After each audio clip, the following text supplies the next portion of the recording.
Master Ippen said, "The Buddhas of the past, present, and future throughout the 10 quarters all praise the name as embodying virtues wondrous beyond conceivability.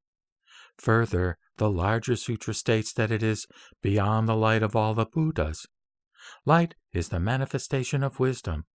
Hence, the name is beyond even the profound wisdom of the Buddhas. How, then, could it be fathomed by the illusory wisdom and false consciousness of sentient beings? Simply say the name, reverently entrusting yourself, and beyond this, do not chase after a wisdom of your own aspirations." Further, he said, Namu signifies the sentient beings throughout the 10 quarters.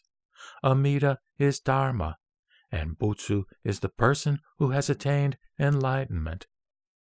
The 6 characters of the name are provisionally enfolded into these 3, being, Dharma, and enlightenment, and ultimately these 3 become one. Thus, apart from the name, there is no sentient being taking refuge, no Dharma taken refuge in, and no person of enlightenment.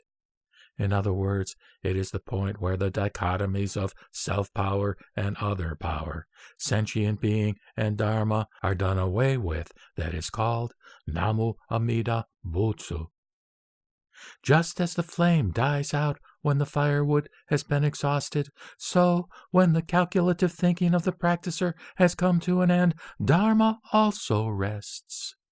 Hence it is stated in a work titled Diamond-like Treasure Precepts, quote, "Within Namu Amida Butsu there is neither sentient being nor Dharma." Close quote. If you set up sentient beings and Dharma and hold to illusion and enlightenment in any way whatever, then you follow a teaching that is medicine given to counteract sickness and not Dharma itself, true, real, and ultimate. It is the eradication of delusion and enlightenment, being and Dharma, and the relinquishment of self-power and other power that can indeed be called the name, wondrous beyond conceivability. Further, he said, the 4 characters, Amida Butsu, are not the primal vow. Namu is the primal vow. Namu is the being who now, after long transmigration, attains enlightenment. Amida Butsu is Dharma that is original enlightenment. Namu Amida Butsu, then, is the non-duality of nowness and originalness.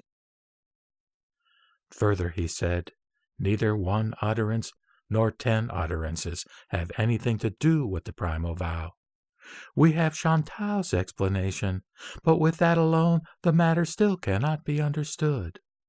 Bodhisattva Manjushri instructed Fa Chao in this manner, quote, "Although there are passages stating 1 utterance and 10 utterances in the sutra, rely not on these words, but solely on birth through the Nembutsu." Close quote. The Nembutsu is Namu Amida Butsu. In its very essence, the name is itself birth. Where there is the name, there is no count of 1 or 10 utterances. Further, Master Ippen said, birth is the first thought moment of taking refuge. The term first thought moment, however, still implies the perspective of the practicer. From the very beginning, Namu Amida Butsu itself is birth.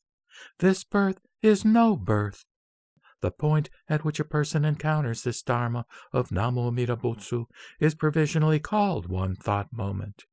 When a person has returned to and entered the name which cuts off all past, present, and future, birth is without beginning and without end. The distinction between the moment of death and normal ongoing life is again a teaching expounded with an eye to practitioners engaged in false discrimination. In Namu Amida Butsu, there is neither moment of death nor ordinary life. It is Dharma, ever constant throughout past, present, and future. Since an exhaled breath gives no assurance that inhaled breath will follow. There can be no point of facing death other than the single thought moment here and now. Each moment is the facing of death. Each moment is birth. For this reason it is said, completely turning about at heart, moment by moment, be born in the land of peace.